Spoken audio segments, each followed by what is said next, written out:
Então, passar a palavra para o deputado estadual, o presidente da Comissão de Direitos Humanos da LERJ, deputado Marcelo Freixo. Boa noite a todas e todos. Obrigado, Gustavo, Paulo Eduardo, Paulo Pinheiro, Pedro, amigos de longa data. Enfim, o meu desafio de falar por último aqui é de falar diferente deles. Então, obviamente, não vou falar de saúde, porque eu não sou trouxa. Os três... imagina. Os três trabalham diretamente com isso. O Paulo Pinheiro foi uma pessoa fundamental na elaboração do programa da gente, da disputa da Prefeitura do Rio em 2012, assim como diversos outros militantes, mas o Paulo, fui com ele em diversos hospitais, lugares e reuniões com profissionais de saúde. Então, enfim, o mais importante sobre essa relação da saúde com os direitos humanos já foi colocado, e na verdade o que a mesa tinha me pedido é que falasse sobre direitos humanos de uma maneira geral, né? E que é o que eu faço a minha vida inteira. Enfim, eu hoje tive o prazer de almoçar com o Vladimir Safatli, acho que muitos conhecem, né? Que é um cientista político muito querido, enfim, da USP. Ele está no Rio hoje, ele me ligou e a gente se encontrou. Ficou panfletando com a gente na Cinelândia, que era uma cena engraçada. E a gente almoçou junto e conversamos muito sobre o que eu acho que tem sentido falar aqui com vocês. Qual é a centralidade da luta por direitos humanos hoje? Porque a gente podia ter uma mesa, onde eu também participasse, sobre um debate sobre o racismo e os direitos humanos, né? Como já fizemos inúmeras vezes na Assembleia Legislativa, na Comissão de Direitos Humanos, sobre as mulheres e os direitos humanos, sobre a agenda LGBT e os direitos humanos, sobre o problema de moradia e os direitos humanos. A gente poderia ter uma agenda absolutamente diversa, toda ela de alguma maneira se relacionaria com o que a gente chama de direitos humanos, e nenhuma delas mais importante do que a outra, né? Agora, qual é a centralidade, então, do debate sobre direitos humanos, seja qual for o assunto específico? Primeira coisa é a gente tirar o debate sobre direitos humanos de um debate sobre minorias, né? Eu acho que esse é o primeiro desafio pedagógico que a gente tem, da esquerda, né? E aí eu estou falando como desafio da esquerda. A direita, obviamente, não vou falar isso com o Bolsonaro, né? Então, o desafio da esquerda é o desafio de dar centralidade à luta de direitos humanos para que a gente consiga romper com a ideia de um debate periférico, que a gente consiga romper. Eu acho muito curioso em relação com a imprensa, e a imprensa eu acho sempre muito curiosa. É muito curioso eles falarem o seguinte: vocês são sempre aqueles que falam desse negócio das minorias, né? Mas não há um debate que eu participe que a pergunta da imprensa não seja sobre as minorias. Eu não sei como é que eu posso escapar disso. Eu sou o cara que fala sempre disso se as perguntas são sempre as mesmas, né? Quer dizer, porque é uma ideia muito caricata, né, de que direitos humanos se trata dessa coisa que é importante sim, mas no fundo é secundária. E não é.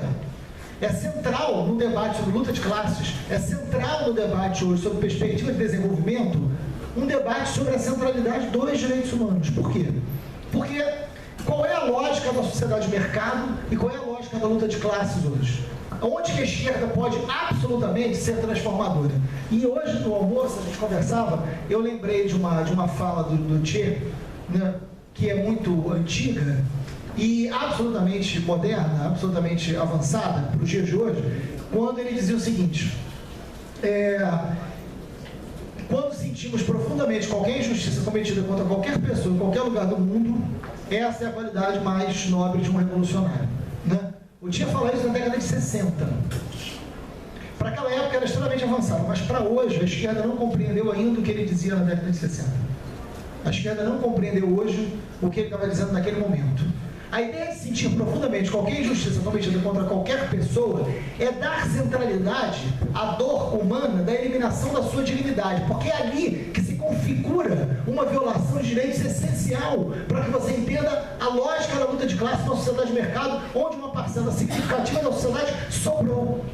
Uma parcela significativa da sociedade não está fora do mercado, não está fora do mundo do trabalho, não está fora da carteira de trabalho, não está na mais-valia. Tem uma parcela significativa da sociedade que deixa de ser gente, que deixa de estar no aspecto do debate sobre direitos, é eliminada na sua dignidade.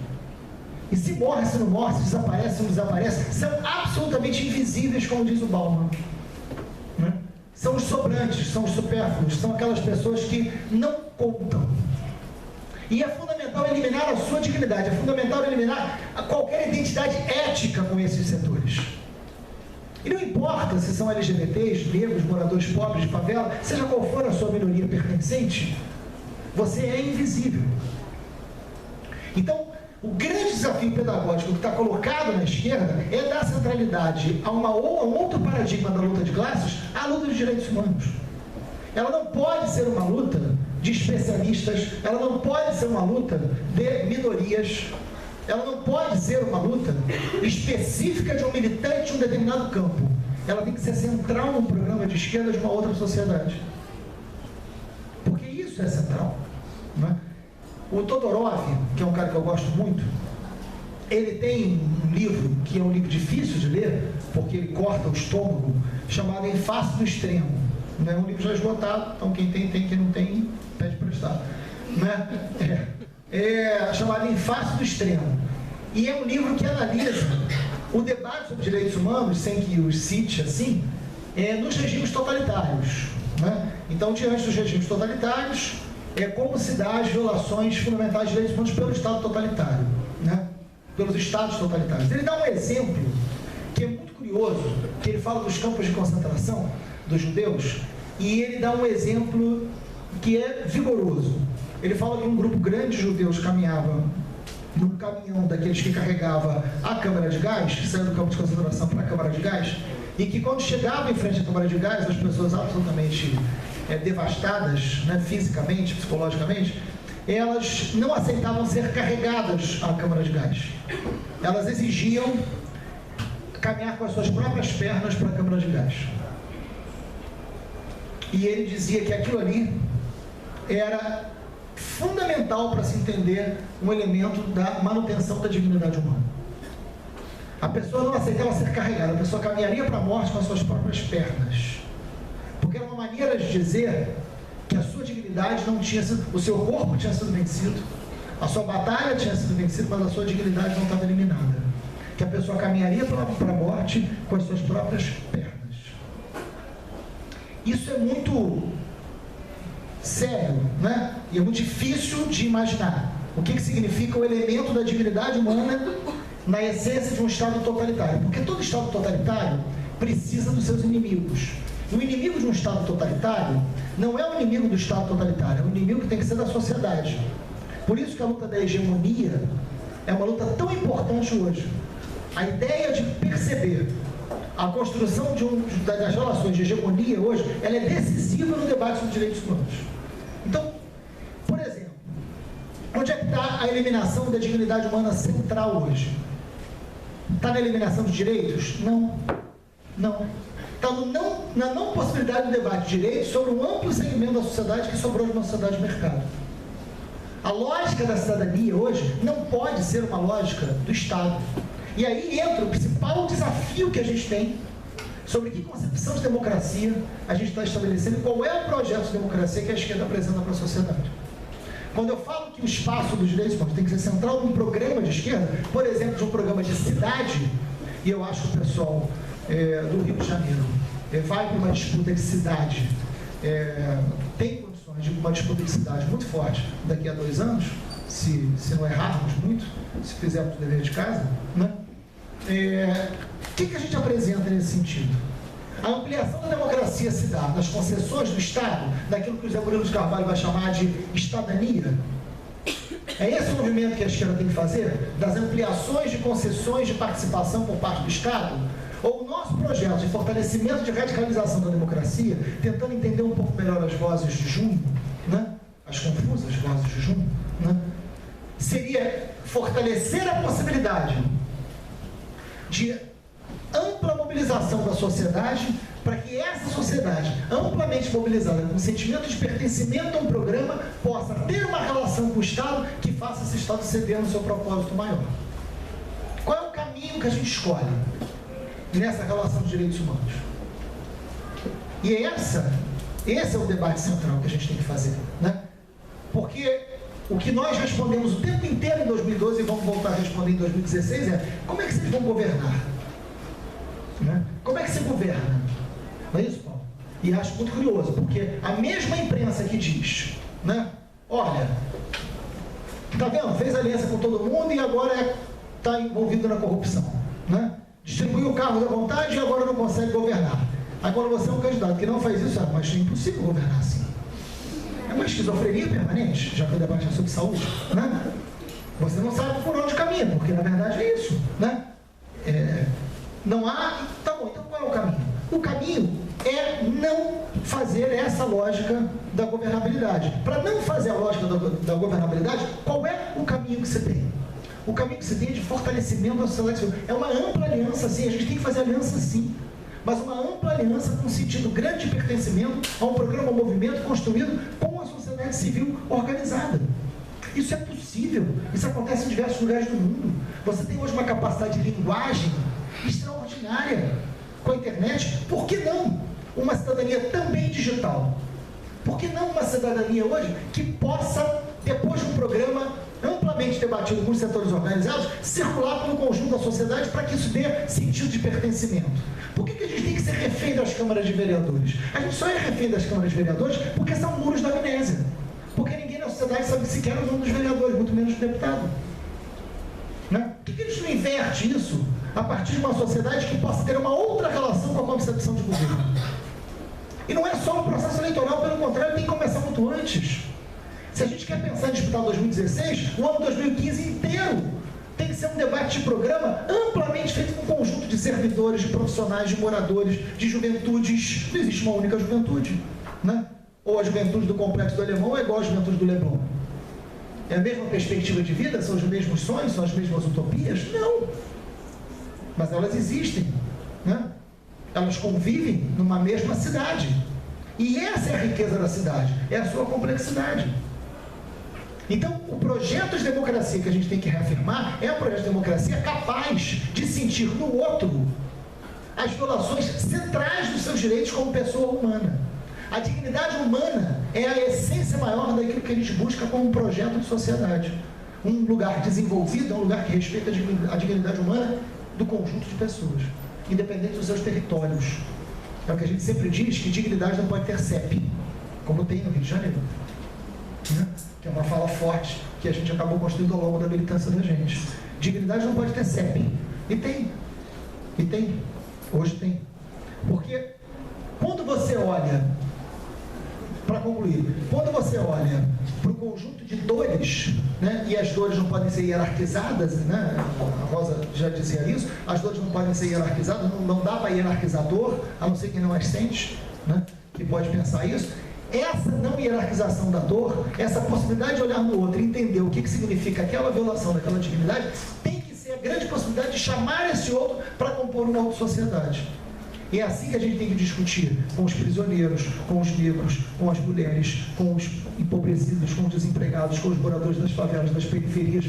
Esses têm que ser sujeitos de uma outra concepção de cidade, uma outra concepção de sociedade. Só serão se a gente for capaz de ter um projeto de esquerda que dialogue com um projeto de segurança pública, de saúde, de moradia, capaz de pensar uma outra forma de democracia que não seja refém do Estado. E ninguém aqui está negando o Estado. Somos membros do Estado. Eu sou uma pessoa do Estado. Eu sou um deputado estadual. Eu sou membro do Estado. A disputa do Estado acontece por dentro, mas tem que acontecer fundamentalmente na capacidade de organização da sociedade que dê ao Estado um enorme constrangimento para que mude o seu papel. Esse é o desafio que está lançado. Obrigado. Para encerrar aqui o nosso debate, o deputado estadual Marcelo Freixo. Bom, primeiro, obrigado aí a quem conseguiu ficar até o final, obrigado pelo convite, é sempre bom estar no serviço social. A Comissão de Direitos Humanos tem uma parceria permanente com o serviço social em cima de inúmeras lutas. Enfim, o Luciano, quando fez a pergunta, ele fala do quanto a lei vem sendo descumprida, e é muito curioso porque eu fiz história aqui na UF faz um tempinho, mas, né, Alexandre? Mas quando a gente vai estudar história, uma das coisas que a gente aprende é que há o conjunto de leis, e depois no parlamento a gente aprende mais ainda, né? O conjunto de leis é feito muitas vezes para evitar mudanças maiores e mais profundas. As leis elas podem ser garantias de direito, por um lado, mas elas podem ser também limitadoras de um processo de transformação que poderia ir além daquilo que se estabelece como legal. O legal, né, o que se estabelece como legal é um conjunto de direitos que não é natural, é de uma construção política que muitas vezes mantém uma ordem. A ideia do Estado, a ideia do arcabouço legal é para a manutenção de uma ordem, não necessariamente o que é legal é justo, né? E isso ao longo da história temos inúmeros curiosos exemplos. Então a lei nunca foi um instrumento necessariamente garantidor de justiça, né? Muito menos o Poder Judiciário. Mas, enfim, mas a gente vive um grau de contradição tão grande no Brasil, mas um grau de contradição tão grande, que hoje, se cumpríssemos a lei, talvez fizéssemos uma revolução. Né? Porque as leis são feitas para evitar as grandes revoluções. E hoje no Brasil, se cumpríssemos a lei como ela está escrita, seria um processo quase que revolucionário.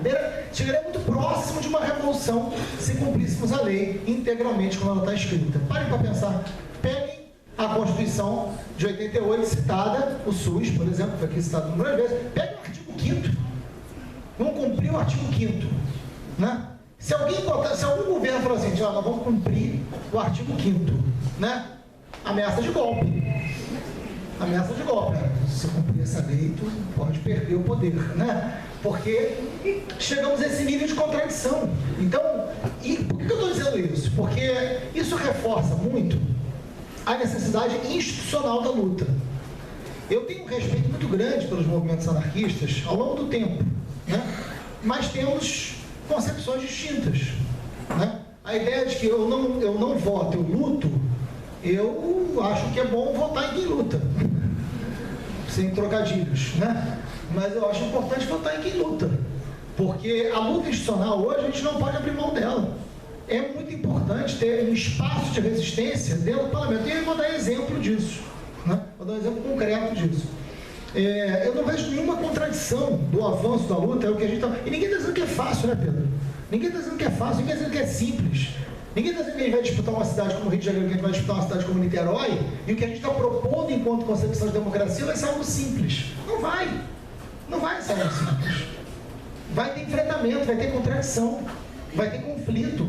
Agora, de que maneira a gente se prepara para esse conflito? De que maneira a gente se planeja e se organiza para esse conflito? Né? A gente quer entrar nesse conflito para vencer esse conflito ou não? Essa é uma decisão que a gente tem que tomar. Né? Eu estou a fim de vencer esse conflito, mas a gente vai se preparar para isso? Ou a gente vai ser um bonitinho, um souvenir eleitoral? Né? É isso, né? Tem que decidir o que a gente vai fazer. Essa é a decisão de maturidade política. E eu vou dar um exemplo, Paulo. Quando eu assumi como deputado em 2007, no terceiro dia do mandato, a gente apresentou um pedido de CPI para investigar as milícias. Um parlamento que tinha a cara da milícia. Né? Aliás, cara, braço, perna, endereço, carro oficial. Né? Enfim, estava ali. E a gente apresentou o pedido. Não foram poucos os companheiros, não foram poucos os companheiros que chegaram para mim e falaram o seguinte: porra, Marcelo, mas CPI sobre as milícias, cara? O que tu apresenta sobre transporte? Eu estou falando de companheiros. O que você apresenta sobre transporte? Tem muito mais a ver com o que a população espera de você. Aí eu falei, qual foi o momento que você consultou a população? Né? Através de quê?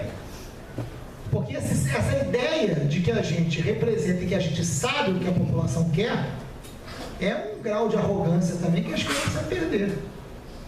Né? Às vezes a minha fala é muito dura com a esquerda, porque com a direita eu não vou falar, né? Porque, enfim, com a direita a gente enfrenta, a esquerda a gente critica e avança. A direita não tem que avaliar a direita tem que derrotá-la, né? Então o que a gente tem que discutir aqui é a esquerda, não é a direita, né? A direita a gente tem que vencê-la, né? É diferente, a perspectiva é diferente. Esse grau de arrogância precisa mudar. Vai mudar quando? Quando a gente criar canal de possibilidade de escuta concreta. Canal de participação direta que não pode ser através do Estado. Que não pode ser. E o Estado é fundamental. Eu estou mais uma vez, não há nenhuma contradição que eu estou dizendo. Eu estou mais uma vez dizendo o seguinte: a gente tem que fazer parte do Estado, sim. A CPI das milícias, que o Paulo citou, foi fundamental. O espaço do Executivo, como é que a gente avança para isso? Tem que apostar em novas formas de linguagem, novas formas de organização da sociedade. Da velocidade que a juventude hoje se comunica, não é possível que a gente ache que tenha que fazer 50 horas de reuniões, né? Muitas vezes para a única solução ser uma outra reunião. né? Para achar que a gente vai avançar. É preciso mudar a velocidade da informação, a capacidade de comunicação e a capacidade de sentimento de pertencimento dessas pessoas com o projeto político. É disso que a gente está dizendo, né? Então, muito mais que elaborar grandes novas leis, é como é que a gente faz valer o que a gente já conquistou, o que já existe.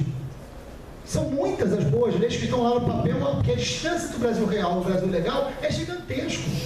A capacidade de mobilização da sociedade é para que a gente tire esse Brasil legal para o Brasil real. E, enfim, os relatórios da CPI foram citados aqui também, os relatórios da Comissão de Direitos Humanos que foram citados aqui numa outra pergunta, eles são disponíveis, né? Porque essa luta pedagógica ela tem que ser documentada também. Então a Comissão de Direitos Humanos visitou todos os abrigos, isso lá atrás.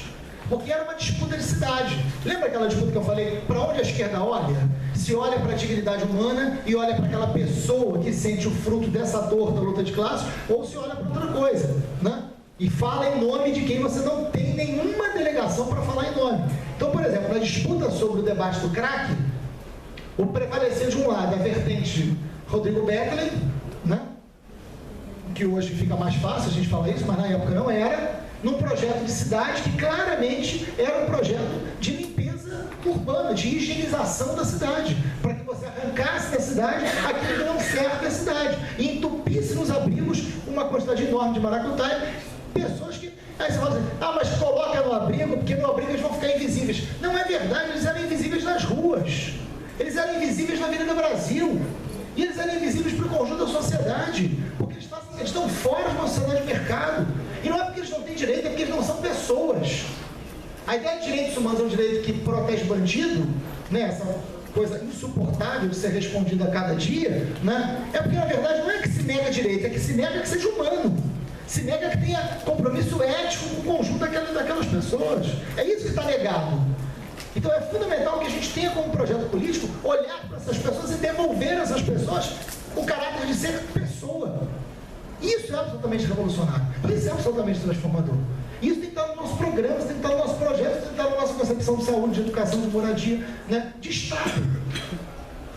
E aí você fala assim, você quer transformar isso aqui numa Venezuela? Não, imbecil. Né? E se você for olhar, como é que o governo Obama se relaciona com o parlamento? A gente está estudando isso no meu mandato. Né?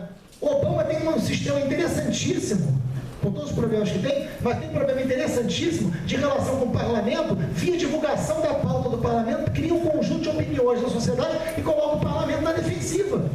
Isso acontece lá. Tem experiência, o Podemos da Espanha, é algo que a gente tem que estudar, é algo que a gente tem que tentar entender, que parte de um outro princípio de linguagem. Então é preciso olhar essas outras experiências que são diferentes da nossa e serão diferentes, mas que a gente possa amadurecer uma outra concepção e que a gente possa estar sempre sujeito às críticas e às mudanças. Obrigado, gente.